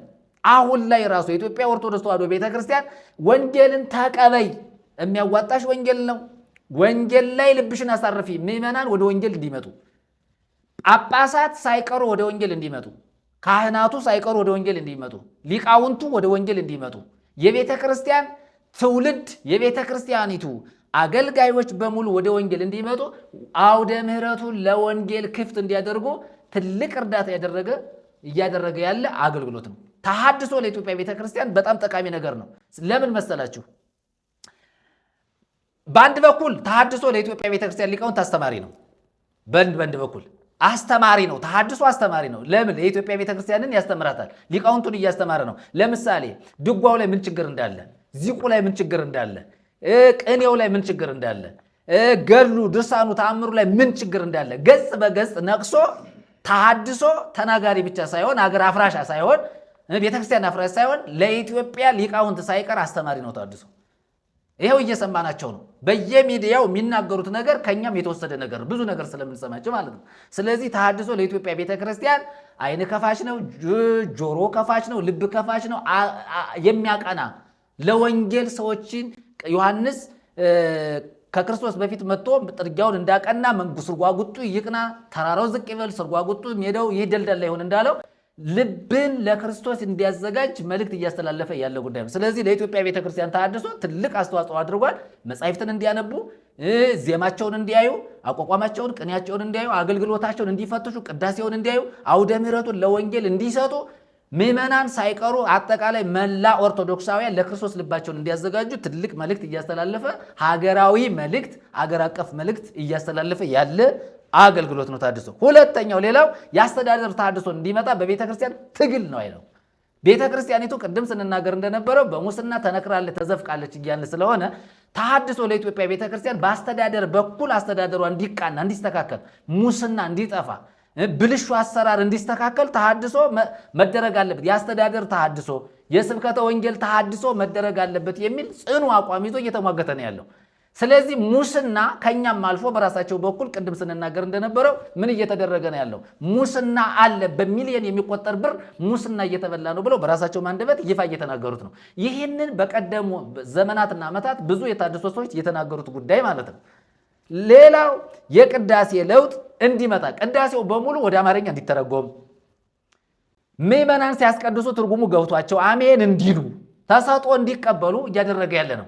ለምሳሌ የኢትዮጵያ ቤተክርስቲያን ቅዳሴ ያላት፣ ቅዳሴዋ በዜማ ነው፣ ወደ አማርኛ መቀየር አለበት የሚል ሙግት ላይ ነው። አሁንም ቢሆን አልተቀየረም። ግን ምዕመናን ተሰጥኦ ሲቀበሉ ግን አሜን ሲሉ ሊገባቸው ይገባል። በሚገባቸው ቋንቋ መልእክቱ መተላለፍ አለ። የተበላሸ ትምህርት አለው ቅዳሴው ራሱ። ቅዳሴው ላይ ስንመጣ መዳንን በተመለከተ፣ የኃጢአትን ስርየት በተመለከተ፣ ጽድቅን በተመለከተ፣ የዘላለምን ሕይወት በተመለከተ ስንመጣ ከወንጌል ውጭ የሆነ ቅዳሴው ውስጥ ስላለ ቅዳሴው ተስተካክሎ ትክክለኛ ቅዳሴ እንዲቀደስ፣ በትክክለኛው ቅዳሴ ቤተክርስቲያን እንድትሄድ የቅዳሴ ተሐድሶ እንድታመጣም ተሐድሶ እየተጋ ነው። ሌላው ስርዓተ ማሕሌቱ በጣም በተስፋ የተነገርነው የኢትዮጵያ ቤተክርስቲያን ሊቃውንት በስርዓተ ማሕሌታቸው ወድቀዋል ብለናል። ብዙ ጊዜ የተናገርነው በስፋት በምላት የሊቃውንቱ ጉዳይ ነው። የኢትዮጵያ ቤተክርስቲያን የአቋቋም መምህር አላት፣ የድጓ መምህር አላት፣ የቅኔ መምህር አላት፣ የአራቱ ጉባኤ መምህራት አለ፣ የብሉይ የሐዲስ የኪዳን መምህራን አሏት። እነዚህ መምህራን ሁሉ የሚናገሩትን እንዲመረምሩ፣ ወንጌልን ይዘው እንዲቀጥሉ ሊቃውንቱ መታደስ አለባቸው የሚል ጽኑ አቋም ያለው ተሐድሶ ነው። ስለዚህ ሊቃውንቱ መታደስ አለባቸው፣ ወንጌል የላቸውም። ለምንድን ነው መታደስ አለባቸው ብለው? ክርስቶስን አይሰብኩም፣ ክርስቶስን አልተቀበሉም። በቅኔ ማሕሌታቸውን ክርስቶስ ያክብሩት ነው። በቅኔ ማሕሌት ውስጥ ክርስቶስን ያዚሙት ነው። በቅኔ ማሕሌት ውስጥ ስለ ክርስቶስ ይናገሩ ነው። ዜማው ለክርስቶስ መሆን አለበት። ስለዚህ የአቋቋም ተማሪ ገና ትምህርት ሲጀምር ማንን እያዜመ የሚያመልከውን ነገር እንዲያውቅ ከትምህርት ቤቱ ጀምሮ እነሱ እንዲያውም እና አቡነ ኤርምያስ ባለፈው ሲናገሩ ነበር። አቡነ ኤርምያስ ሲናገሩ ወደዚህ ወደ ወሎ አካባቢ ሲናገሩ ውዳሴ ማርያም እንሸመድዳለን፣ ትምህርቱን እንሸመድደዋለን እንጂ ትምህርቱ አማርኛው አይገባንም። ስናዜም ጩኸቱ ይገባናል ወይ? ትምህርቱ ይገባናል ወይ? ከምን አንጻር ነው? ምን ብለን ነው እየተማርን ያለ ነው? ይሄ ከወንጌል ጋር መተሳሰር እንዳለበት፣ ከእውነት ጋር መተሳሰር እንዳለበት እሳቸውን ቁጭ አድርገው ሲናገሩ ነበር። ስለዚህ በኢትዮጵያ ምድር ያለው ተሐድሶ ለኢትዮጵያ ቤተክርስቲያን ሊቃውንት ትልቅ አስተዋጽኦ እያደረገ ነው። ስለዚህ ጳጳሳቱ ትምህርታችን ትክክል አይደለም፣ የሽምደዳ ትምህርት መቆም አለበት፣ መተርጎም አለበት፣ መብራራት አለበት፣ ደቀ መዛሙርቶች እውነትን ተረድተው ማደግ አለባቸው። ዜማ መንግስተ ሰማያት ያስገባም። ለምሳሌ አባ ዘካርያስ አቡነ ማርቆስ ከተናገሩት ነገር ሚካኤል ድጓ ያቀም ብለዋል። በቃ ምክንያቱም ይሄ የዜማ ጉዳይ መንግስተ ሰማያት የማያስገባ መሆኑን ጳጳሳቱ እየተናገሩ ነው። ልክ ናቸው። መቋሚያ መወዝወዝ መንግስተ ሰማያት ያስገባም ብለዋል። ሚካኤል ድጓ ያቀም እዚህ ይሄ የተሐድሶ ምንድን ነው? ተጽዕኖ ነው፣ ግፊት ያመጣው ጉዳይ ነው። ስለዚህ የኢትዮጵያ ቤተክርስቲያን ጳጳሳት ሳይቀሩ እውነትን እንከተል የሚል ጩኸት እያጮሁ ነው። አቡነ ኤልያስ ራሳቸው በጣም እየተንተከተኩ ነው የሚናገሩት። ቤተክርስቲያኒቱ ችግር ውስጥ እንዳለች፣ መውጣት ያልቻለችበት ነገር እንዳለ ሲናገሩ ነበር። ሌላው የስርዓት አምልኮ የምንለው አጠቃላይ ከሰንበት ትምህርት ቤት ጀምሮ እስከ ቅኔ ማሕሌት ጀምሮ አውደ ምሕረቱን ጨምሮ ያለ ነው። ስርዓት አምልኮ በአጠቃላይ በኢትዮጵያ ቤተክርስቲያን ስርዓት አምልኮ መለወጥ አለበት፣ መታደስ አለበት። ምክንያቱም ክርስቶስን የሚወክል ክርስቶስን የሚያሳይ አይደለም የሚል ተጽዕኖ አለው። ይሄም በጎ ተጽዕኖ ነው። በሰንበት ትምህርት ቤት ያሉት ተማሪዎቹ አንደኛ መዝሙር ሲያጠኑ መዝሙራቸው መስተካከል አለበት። ስንኙ፣ ግጥሙ ኢየሱስ ጋር መምጣት አለበት። ስለዚህ ማንም ሰው ገጥሞ የሰጣቸውን እያዜሙ አገር መበጥበጥ የለባቸውም። ትልቁ ችግር ደግሞ በሰንበት ትምህርት ቤት ያለው ትምህርት አለመስተካከሉ ነው። ይሄ እንዲስተካከል የሰንበት ትምህርት ቤት እንገዚያ ውስጥ ምን አለ? መዝሙር አለ፣ ብዙ ነገሮች ልምምዶች አሉ፣ እነሱ መስተካከል አለባቸው የሚል የተሐድሶ ጽኑ አቋም አለ ማለት ነው። ይሄ ግፊት አሁን በሰንበት ትምህርት ቤቶችም ትልቅ ነውጥ ያለ ነው። ሌላው የአብነት መምህራንን እሱን ደቀ መዛሙርቶቻቸውን ሲያስተምሩ ከነንባቡ ከነትርጓሜው ከነመልእክቱ እንዲያስተምሩ አሁን ጉትጎታ ላይ ነው። የአብነት መምህራን ደቀ መዛሙርቶቻቸውን ሲያስተምሩ እንደቀደመው ሳይሆን መቀየር አለበት የሚል አቋም መጥቷል። አሁን ይሄም የተሐድሶ በጎ ተጽዕኖ ነው። ይህንን ስንመለከት ምንኩስናና ብሕትውናን በተመለከተ ምንኩስና ብሕትውና ለመዳን አያበቃም የሚል የተሐድሶ ጽኑ አቋም ነው። ስለዚህ ተሐድሶ በብሕትውና መንግስተ ሰማያት የለም፣ በምንኩስና መንግስተ ሰማያት የለም፣ መንግስተ ሰማያት መግባት የሚቻለው በክርስቶስ ኢየሱስ በማመን ነው የሚል ጽኑ አቋም ይዞ እየሞገተ ያለው ባህታውያን መነኮሳት ብዙ ሰዎች በወንጌል እንደዳኑ ግልጽና ግልጽ ነው። ስለዚህ የተሐድሶ አቋም በኢትዮጵያ ቤተክርስቲያን አሁን እንዳልናልኩት ያሉት ሀሳቦች ናቸው። ሌላው ወፍ ዘራሹ ትምህርት መወገድ ያለበት ለምን? ለምሳሌ እውቅና የሌለው በቤተክርስቲያን ባለፈው በሚያዝያ 21 በነበረው ስብሰባ ገድላት፣ ድርሳናት፣ ተአምራት እንዲመረመሩ ምንም እንኳ ሲኖዶሱ ቢያንቀላፋ መልስ ባይሰጥም እንኳን በስብሰባ አጀንዳ ሆኖ ቀርቧል። ይሄ ወፍ ዘራሽ የሆነ ትምህርት እንዲስተካከል ተብሏል። ዝም ብሎ ማንም አምጥቶ ሲዘራው የሆነ አእምሮ ውስጥ ይበቅላል፣ ከዚያ አገር ይበጠብጣል። ስለዚህ ለሀገሪቱም እንኳን ለኢትዮጵያ እንኳን ራሱ ተሐድሶ ያስፈልጋል። የሰው አእምሮ እንዲስተካከል እንዲታደስ ይሰራል። ይህንን ባለስልጣናትም ቢሰሙት የበላይ አካላትም እንዲሰሙት ያስፈልጋቸዋል። ለምን መሰላችሁ? ተሐድሶ ወንጌል ብቻ ሳይሆን የሰው አእምሮ እንዲታደስ እንዲለወጥ ሀገራዊ መልእክት አለው። ተሐድሶ ሀገራዊ መልእክት አለው፣ ሀገራዊ ራዕይ አለው፣ ሀገራዊ ተልዕኮም አለው። ስለዚህ ተሐድሶ ዝም ብሎ ቁጭ ብሎ ወንጌል የሚል ሳይሆን ባለስልጣናቱም ቢሆን ይህንን የአእምሮ መለወጥ መታደስ እንዲያመጡ ተሐድሶ እየተጋ ነው ያለው።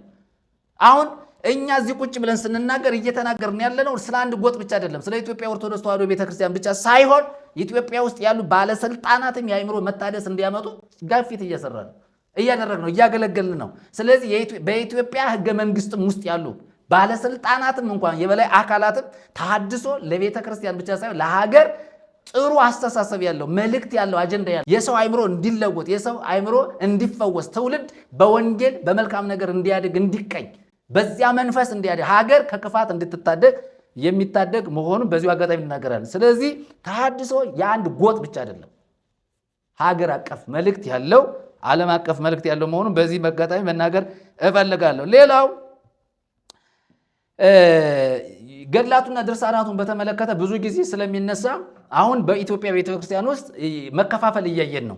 መከፋፈል ምንድን ነው? አንዳንዱ ገድል ይቀበላል፣ አንዳንዱ አይቀበልም። አንዳንዶች ገድል፣ ድርሳን፣ ተአምር አይመለከተኝም የሚሉ አሉ። አንዳንዶቹ ደግሞ ገድል፣ ድርሳን ካላመን ካልተቀበል አትድንም፣ አንተ ኦርቶዶክስ አይደለም የሚል ግብግብ ፍጥጫ መጥቷል። ይሄ መከፋፈል የመጣው የውስጡ ገመና ለመቀበል ስለተቸገራቸው ነው። ሌላው ማንሳት የምንፈልገው ይሄ የስዕል መቀደድ ብዙ ጊዜ እንደ አጀንዳ ሆኖ ይቀርባል። የስዕል መቀደድ ለምንድን ነው ሰዎች ስዕል የሚቀዱት ብለን አንዳንድ ነገሮችን ወደ ኋላ ስንመረምር ለብዙ ዘመናት ሰዎች እንደ ጣዖት ቤታቸው ቁጭ አድርገው ሲሰግዱለት፣ ሲማጸኑ፣ ሲጸልዩ ብዙ ነገር ሲያደርጉ ኑረው ስዕል ካርቶንና ወረቀት መሆኑን ምንም የማያድን መሆኑን ሲረዱ ቁጭት፣ እልህ፣ ንዴት ስላለባቸው በስሜት ይቀዱታል። አሁንም ወደፊትም ሊቀጥል ይችላል ይሄ ነገር። ስለዚህ ቀድመው ወንጌልን ማስተማር አለባቸው። ይሄ አሁን ሚዲያ ላይ እየተለቀቀ ያለው ነገር በአንድም በለም ተጽዕኖ ስላለባቸው ነው ሰዎቹ። ለምንድነው ስለሚቀዱት? አንዳንዶቹ ከምር ተናደው ተበሳጭተው በቃ እንዴት በቃ እኔ ዘመኔን የጨረስኩ እንዲህ ነበር ብለው ስለሚናደዱ በቁጭት ያደርጉታል። ግን ትክክል ነው ወይ እንደዚያ ማድረጉ የሚለውን እኛ እናምንበትም። ዋናው ሰው በክርስቶስ አምኖ መዳኑ ነው፣ ከዚያ ነፃ መውጣቱ ነው እንጂ ስዕል ይቀደድ፣ የሆነ ነገር መጽሐፍ ይቀደድ፣ በአደባባይ ዝም ብሎ የሆነ ለማናደድ ለማበሳጨት የሚደረገውን እኛ እንቀበልም። ማለት መጽሐፍ ቅዱስ የሚናገረን ሰው ራሱን በትዕግስት መግዛት አለበት፣ ራሱን ይግዛ ስለሚል ማለት ነው። እንዲህ አይነት ስሜቶችን በደንብ አድርገን አንቀበልም። ሌላው ተሐድሶ በቤተ ክርስቲያን ውስጥ ያመጣው ተጽዕኖ ምንድን ነው? በጣም አሁን አጀንዳ ሆኖ እየቀረበ ያለው የተሐድሶ ሐሳብ መሆኑን ግልጽና ግልጽ አድርገን እንናገራለን። ለምሳሌ ሲኖዶሱ ስብሰባ ሲያደርግ የሚነሳው ሐሳብ አብዛኛውን የተሐድሶ አጀንዳ ሆኖ ቀርቧል።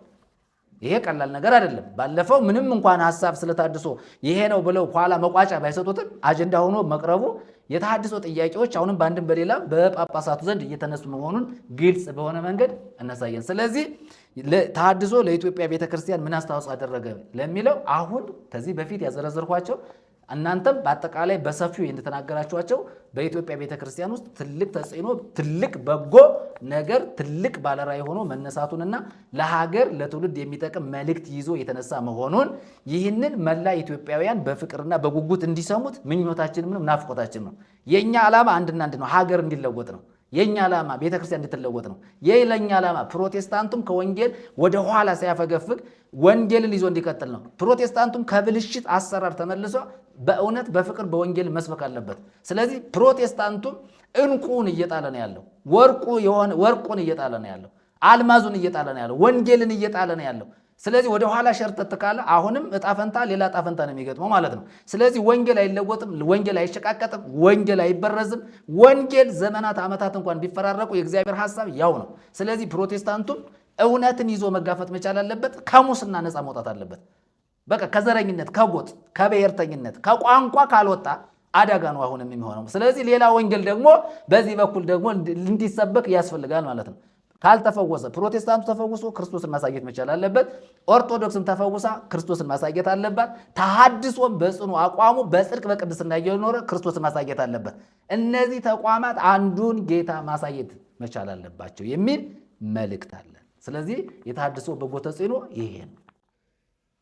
በጣም ጥሩ፣ በጣም ጥሩ፣ በጣም ጥሩ ነው። ቄሴ በዚህ ጉዳይ ማጠቃላይ ሀሳብ እሱ ቢነገር። እሺ፣ ወደ ማጠቃለሉ ስንመጣ እንግዲህ ቤተ ክርስቲያኒቷን የኢትዮጵያን ሕዝብ እና በመላው ዓለም ያለውን የእግዚአብሔርን ሕዝብ እውነትን እንዲያውቅ ከጨለማ እንዲወጣ አጽንኦት ሰጥተን የእግዚአብሔርን መንግስት ወንጌል የምንሰብክበት መልእክታችንን የምናስተላልፍበት ፕሮግራም ነው።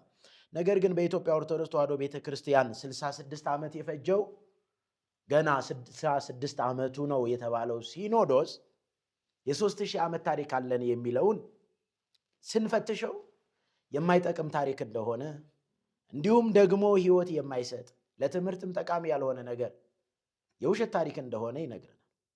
እንግዲህ የኢትዮጵያ ኦርቶዶክስ ተዋሕዶ ቤተክርስቲያን ስትገዛ የቆየችው ለማን ነው ብለን ስናስብ ለግብፅ ነበረ። ሲኖዶስ እንኳን ስብሰባ ከጀመረ ገና 44 ዓመቱ ነው። በጣም የሚደንቀው ነገር የሲኖዶስ ስብሰባ እንኳን መሰብሰብ ከጀመሩ ገና 44 ዓመት ነው። ተሐድሶ ደግሞ የእግዚአብሔር ሐሳብ ዘላለማዊ እቅዱ ነውና 2018 ዓመት ሞልቶታል። የተሐድሶ ሐሳብ ጽንሰ ሐሳቡ መነሻው መድረሻው የሰው ሐሳብ ሳይሆን የእግዚአብሔር ሐሳብ ነው። ሰው በኃጢአት ምክንያት ከእግዚአብሔር ተለይቶ ምድርም ደግሞ ከሰው ኃጢአት የተነሳ ተረግማ በመከራ ውስጥ በስቃይ ውስጥ በጨለማ ውስጥ ያለው ሕዝብ ወደ ዘላለም ሕይወት እንደገና ይመለስ ዘንድ የዘላለምን ሕይወት ያገኝ ዘንድ ተሐድሶን የጀመረው እግዚአብሔር እንጂ ሰው አይደለም፣ እኛም አይደለም። እንግዲህ የተሐድሶ ተልእኮ የተሐድሶ ሐሳብ የማን ነው ስንል የእግዚአብሔር ነው። ሰው ወደ እግዚአብሔር ሐሳብና ፈቃድ ይመለስ ዘንድ የተሰጠውን ስልጣን የተሰጠውን መብት የተሰጠውን በእግዚአብሔር ዘንድ የታሰበለትን ይወርስ ዘንድ እግዚአብሔር የጀመረው እንጂ ሰዎች የጀመሩት አይደለም። ሰዎች የጀመሩት አይደለም። ከዚህ አንጻር ተሐድሶ ለኢትዮጵያ ኦርቶዶክስ ተዋሕዶ ቤተክርስቲያን የሚነገረው ከምን አንጻር ነው ስንል ከጥላቻ አይደለም። ጳውሎስ በሮሜ መልእክቱ እንደሚናገር የማያቋርጥ ጭንቀት፣ የማያቋርጥ ሐዘን በልቤ አለ ብዬ እውነት እናገራለሁ አልዋሽም ይላል። ይህም በሥጋ ዘመዶቼ የሆኑት እንዲድኑ ነው ይላል። ይህ ሁሉ ሕዝብ ሊቃነ ጳጳሳቱ፣ ካህናቱ፣ ሕዝቡ ይድኑ ዘንድ እውነትን እንዲያውቁ የሚደረግ ውይይት ነው። እንግዲህ ሲኖዶስ የሚያደርገውንም ስብሰባ ቤተ ክርስቲያኗ ለምእመኖቿ የምትሰጠውንም አገልግሎት አንስተን ተሐድሶ ያስፈልጋል ስንል ምናልባት ከተቃውሞ አንጻር አይደለም። እኔ በጣም የሚደንቀኝ ነገር ልንገራችሁ። የኢትዮጵያ ኦርቶዶክስ ተዋሕዶ ቤተክርስቲያን ፕሮቴስታንትን ትቃወማለች ዘይት ይሸጣሉ ብሎ።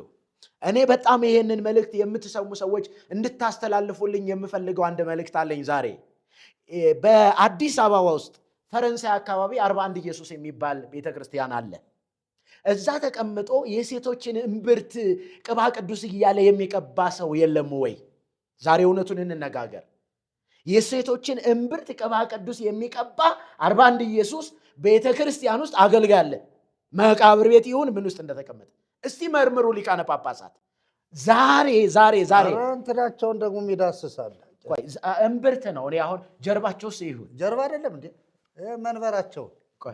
ይሄኛው ግን የውላቸው ይሄኛው ዛሬ ሲሄድ ታክሲ ላይ 41 ኢየሱስ ሊሄድ ነው አለች አንዲት።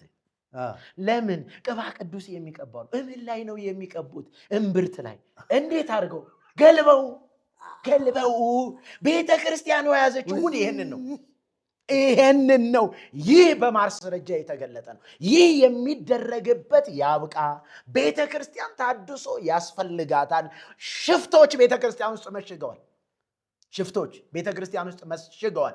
ለሀገርም ለሕዝብም የማይጠቅሙ የእግዚአብሔርንም መንግስት የማይወክሉ ለኢትዮጵያ ትልቅ እርግማን የሆኑ አሉ፣ መሽገዋል መቃብር ቤት። ይሄንን ፈትሹ፣ ይሄንን መርምሩ። ታዲያ ቤተ ክርስቲያን ምን ያስፈልጋታል ስንል ሰው ከጨለማ ይወጣ ዘንድ ተሐድሶ ያስፈልጋል ስንል የእኛን ሐሳብ አይደለም።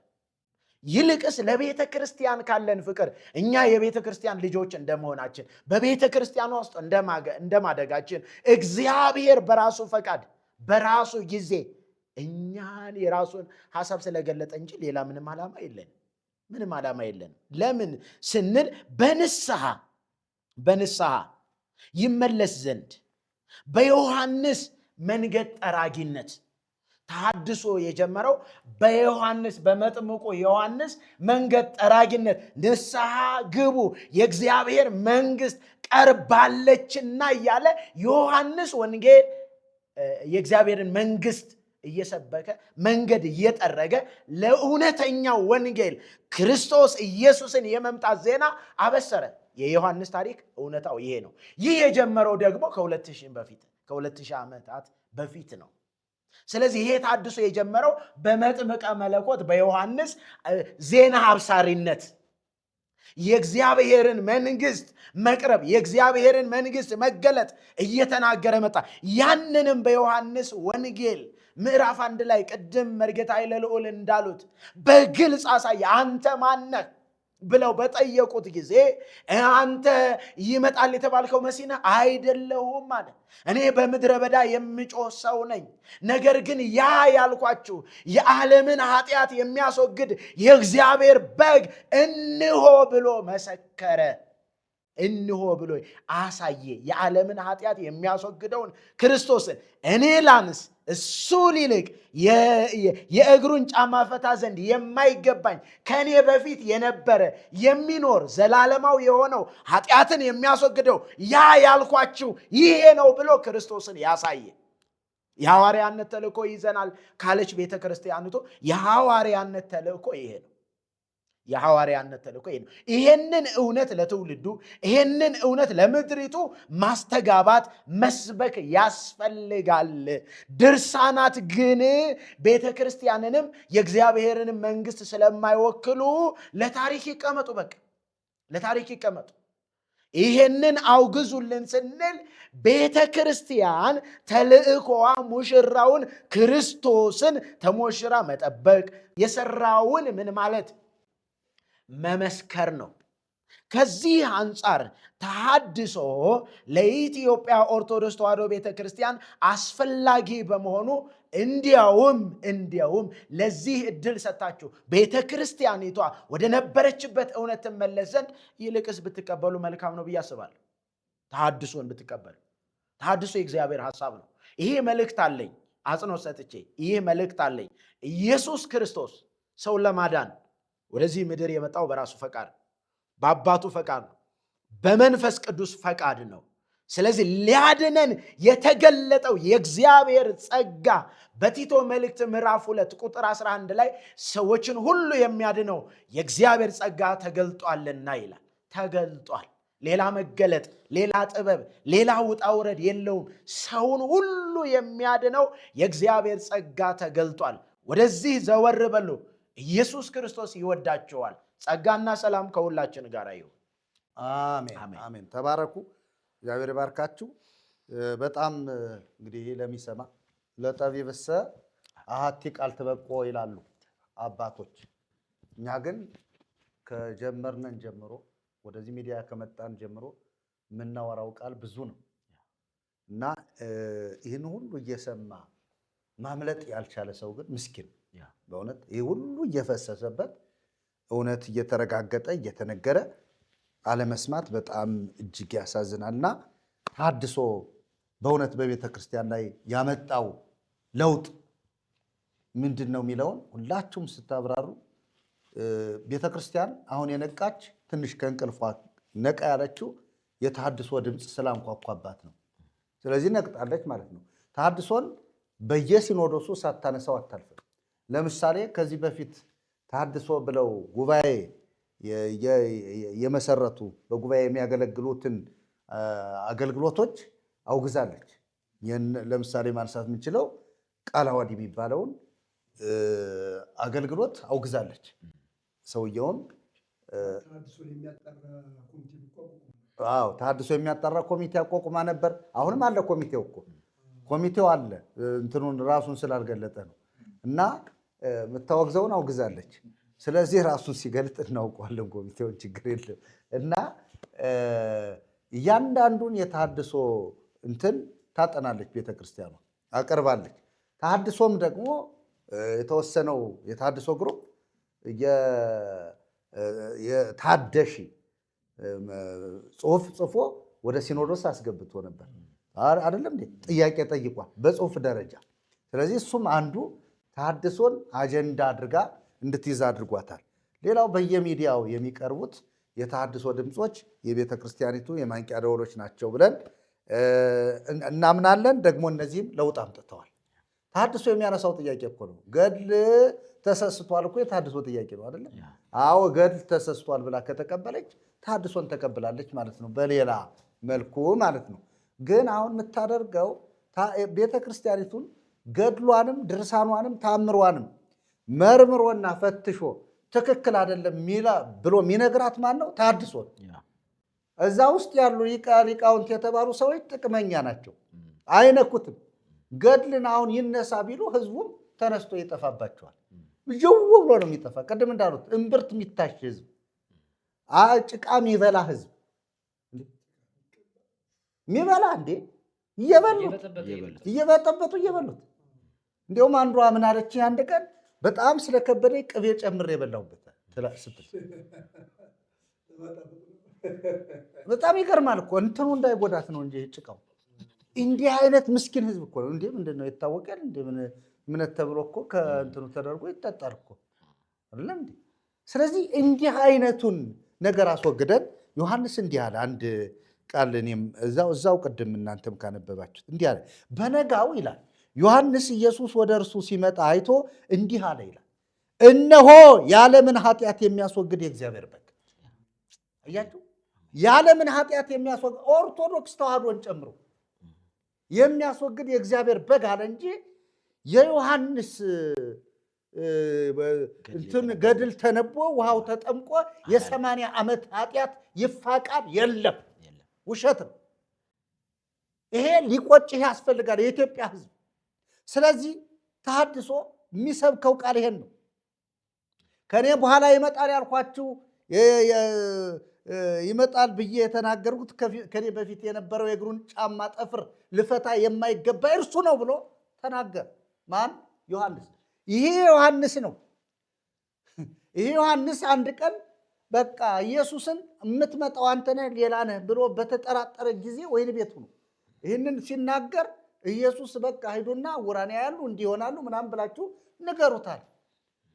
ከዛ ዮሐንስ ተቆርጦ ሞተ። እንዲሁም በጣም ያላነሳ ነው ልንገራችሁ። ዮሐንስ ተቆርጦ ራሱ 15 ዓመት ክንፍ አብቅላ አስተምራለች እንደ ወፍ። በዚህ ላይ ይህንን ግን ተጠራጥረውታል መሰለኝ። ብዙ ቦታ ላይ ፈለግኩትኝ ላገኘው አልቻልኩት። እንትኑ ላይ ያለ እኮ በየዩቱብ ይዩት። ዩቲዩብ ላይ ሊሆን ይችላል፣ ግን ስንክሳር ላይ የለም። ቅኔ ቤት እኮ ይተረጎማል። የቅኔ ቤት ታሪክ መሰለኝ። ዋና ታሪክ መስከረም 1 ላይ ለዚያ ነው እኔ አስቤው ነበረ እና ያላነሳሁት መረጃ ይወገዛ ዩቲዩብ ላይ የሚለቀው። እኔ እኮ መረጃዬ መጽሐፍ ብቻ አይደለም እኛ ዩቲዩብ ላይ ስለቅ እኮ መረጃ ይዘን እኮ እንትን ላይ ያለ ይሄ የቅኔ ትምህርት ቤት ታሪክ በእጅ ሲጻፍ የእጅ ጽሑፍ ታሪክ አለ አይደለ? ለምሳሌ ከ1 ቀን እስከ 30 ቀን የቅኔ ተማሪ የታሪክ በየቀኑ ይተርካል፣ መምህሩ ይተርካል። ከዚያ የቅኔ ታሪክ አለ ራሱን ችሎ ክርታስ። እዚያ ውስጥ ራሱ ዮሐንስ አንገቱ ተቆረጠ። ከዚያ በኋላ መስከረም 2 ለሚከበረው እኮ ምትራታ ርሱ እሱ እኮ ታሪኩ የሚነግረን እሱ ነው። ስንክሳር ላይ አልጻፉትም። ስንክሳሩን አይቼ ስለነበረ ማለት ነው። ግን ቢያምኑበት ኑሮ ስንክሳሩ ላይ ይጽፉት ነበር። እሺ ይቅርታ፣ ማጠቃለያ ነው። ቤተ ክርስቲያን ይህንን ትርክት አጥፍታ ወደ ትክክለኛው ሰላም ተሐድሶ የቤተ ክርስቲያን ትንሣኤን እና ሰላምን የሚያውጅ ከእግዚአብሔር የተላከ የእግዚአብሔር ድምፅ ሰምቶ የሚያገለግል አገልግሎት አይደለም። በቃ እንደዚህ ተሐድሶ። ሌላው ተሐድሶ ሰዎችን ሁሉ ለጌታ ለኢየሱስ ክርስቶስ መንግስት የሚጠራ የአገልግሎት ድምፅ ነው።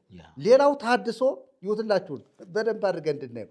ሌላው ተሐድሶ ለሀገር ሰላም፣ ቅድም መርጌታ መላክ እንዳሉት ለመንግስታት፣ ለትውልድ ጦርነት ይቁም፣ ወንጌል ይሰበክ፣ የሰላም ወንጌል ይሰበክ፣ ልማት ይልማ፣ ምድሪቱ በረከቷን ትሰጠን ዘንድ ጸጥና ዝግ ብለን በማስተዋል በቃ በሰላም ወንጌል እየተሰበክነን የምድርን በረከትም ጭምር ትውልድ እንዲበላ የሚሰብክ ነው። ለምን? እግዚአብሔር ይችን ምድር ማዕድን የሰጠን እኛ ሰርተን እንድንጠቀምባት ነው። አንዱ የግብፅ እርግማን እኮ ይህንን አሳትፎን የኖረው አሁን ድረስ የሚያውከን እኮ የግብፅ እርግማን እኮ ነው። አሁን እንኳ በስንት ስቃይ የተገደበን የአባይን ወንዝ ለምን ተገደበ ብላ አይኗ ደም የለበሰ ግብፅ የኢትዮጵያ ቤተ ክርስቲያን ባደረገችው በተቀበለቻት መስተንግዶ አማካኝነት ነው። ቀይ ባህርን ደግሞ እንዳናገኝ እኔ ጸልያለሁ። ጌታ ምስክሬ ነው። ጎበዝ መጸለይ አለብን። ቀይ ባህር መምጣት አለበት። የኢትዮጵያ ሕዝብ በረሃብ ማለቅ የለበትም። ጎስቋላ ሕዝብ መኖር የለበትም። ሲበላ ወንጌል ሊሰማ ይችላል። እውነቴን ነው የምላችሁ፣ ወንጌል ሊሰማ ይችላል። በቃ አሁን በየሰው እኮ ምግብ ስለሌለ እኮ ነው የሚበላ ራሱ የሚያስተዳድርበት ስለሌለ ነው ቤተክርስቲያኒቱ ላይ ተጽዕኖ የሚያደርግ። ካህናት ወንድሞቻችን አሁን ለምንድን ነው የማይወጡ? እንደኛ ፍንጥር ብለው ስትሏቸው ልጆች አሏቸው። ቢወጡ አደጋ ላይ ይወድቃሉ። ወንጌል የገባቸው ወንጌልን ለመስበክ የሚጠሙ ካህናት እዛ ውስጥ ያሉት የማይወጡት ጥቅሙ ነው። ወንድሞቻችን ሊቀ ሊቃውንት የተባሉትም ቅድም እንዳላችሁት ደፍረው ድካማቸውን ያልተናገሩ ጥቅም ነው፣ ክብር ነው፣ ዝና ነው። ተሐድሶ ግን ይህን ሁሉ ጥሎ ከትሑቱ ከየዋሁ ከኢየሱስ ክርስቶስ ተምሮ ቀንበሩን እና ሸክሙን አራግፎ የወጣ የእግዚአብሔርን ቃል ይዞ የሚንቀሳቀስ አገልግሎት ነው ለማለት ነው። እግዚአብሔር አምላክ የተባረከ ይሁን። ውድ ተመልካቾቻችን የዛሬውን ፕሮግራማችንን ስናጠቃልል እናንተ ይህን ያክል እኒ ወንድሞች እኔም ወንድማችሁ ይህን ያክል ቁጭ ብለን ያንን ደግሞ ያለውን ስህተት እየለቀምን እያወጣን እያንዳንዱን መልእክት ወደ እናንተ የምናደርሰው ለዚህ አገልግሎት ቀና የሆናችሁ ሰዎች ይህን አገልግሎት ሼር እንድታደርጉ ለብዙዎች እንዲደርስ ብዙዎች ከዚህ አረንቋ እንዲወጡ ከዚህ እርግማን ነፃ እንዲወጡ በቃ ዳውንሎድ እንኳን እያደረጋችሁ እያወጣችሁ ለዘመዶቻችሁ በመላክ እየተባበራችሁ ዘመዶቻችሁን ከዚህ ገሃነም ከሆነ አስተምሮ ላይ እንድታወጡ አሳስባለሁ። በሁለተኛ ደረጃ ይህ አገልግሎት የሚገለገለው ዝም ብሎ አይደለም። በገንዘብ ያስፈልገዋል፣ ፋይናንስ ያስፈልገዋል፣ የቤት ክራይ ያስፈልገዋል። የትም አምጥተናልም። ከዚህ አገልግሎት ጋር ከጎን እንድትቆሙ በጌታ ፍቅር እያሳሰብነን በጸሎታችሁ አብራችሁን እንድትሆኑ በተለያየ አገልግሎት አብራችሁን አምልኮንም ጭምር የታደሰች ቤተክርስቲያን ምን ትመስላለች የሚለውንም ለማወቅ ከኛ ጋር አብራችሁ ፕሮግራም ማድረግ የምትፈልጉ ሰዎች ከታች ባለው አድራሻችን እየደወላችሁ አድራሻዎቻችን እነግራችኋለን። እየመጣችሁ እኛን ለምክር የምትፈልጉን ሰዎች እናማከራችኋለን። እንዲሁም ደግሞ አብረን የእግዚአብሔርን ቃል እየተማርነን በትክክል ደቀ መዝሙር ሆነን አድገን ይችን ቤተክርስቲያን አብረን ከእናንተ ጋር እንታደጋታለን የምትሉ ሰዎች ድምፅ እንሆናለን የምትሉ ሁሉ ወንዶችም ሴቶችም ሌሎችም ደግሞ በሌላ ቤተ እምነት ያላችሁ በስህተት ውስጥ ያላችሁ ሁሉ ወደ ጌታችን ወደ ኢየሱስ ክርስቶስ በመምጣትና ከኛ ጋር አብራችሁ መማር የምትፈልጉ አሁን እንዳልኳችሁ አድራሻችን ስላለ የስልክ ቁጥራችን ደውላችሁ አድራሻችን ማወቅ ትችላላችሁ። ጌታ እግዚአብሔር ይባርካችሁ። ጸጋ ከሁላችሁ ጋር ይሁን። በእውነት እንወዳችኋለን ወገኖቻችን። በተለይም ደግሞ የኢትዮጵያ ኦርቶዶክስ ተዋሕዶ ቤተክርስቲያን ሊቃውንተ ቤተክርስቲያን አባቶቻችንና ወንድሞቻችን እንዲሁም ደግሞ ሊቃነ ጳጳሳት ክቡራን አባቶቻችን እናከብራችኋለን። ነገር ግን እውነትን አትሸቃቅጧት፣ እውነትን አትቅበሯት። እውነት አንድ ቀን እውነተኛው ጌታ ሲመጣ ስትገለጥ እንዳታፍሩ አደራም ጭምር ማለት እንፈልጋለን። እንዲሁም ደግሞ በኢትዮጵያ ያላችሁ የመንግስት ባለስልጣናት አካላት እንዲህ ካለ አረንቋ ስህተት ነው፣ ሙስና አትስሩ። በእውነት ሙስና አትስሩ። ይህንን እኔ አፈርኩ። ቤተ ክርስቲያን በሙስና ዋዥቃለች ሲባል እንዲህ ነው ሲባል ሌሎች መንግስት ሰራተኞች ምን ይማራሉ ከቤተ ክርስቲያን እያልኩ እያየሁ ነበር። ከዚህ ሁሉ ነፃ የሚወጣ የጌታችን የኢየሱስ ክርስቶስ ወንጌል ስለሆነ አገርንም ለመምራት ወንጌል ወሳኝ ነው። ጥሩ አጀንዳ ነው የሚሆናችሁና ወደዚህ ወንጌል እንድትመጡ ለባለስልጣናት ወንጌል ስለሚያስፈልግ፣ ስለዚህ በጌታ ፍቅር እናንተንም ማሳሰብ እንፈልጋለን። ጌታ እግዚአብሔር ይባርካችሁ።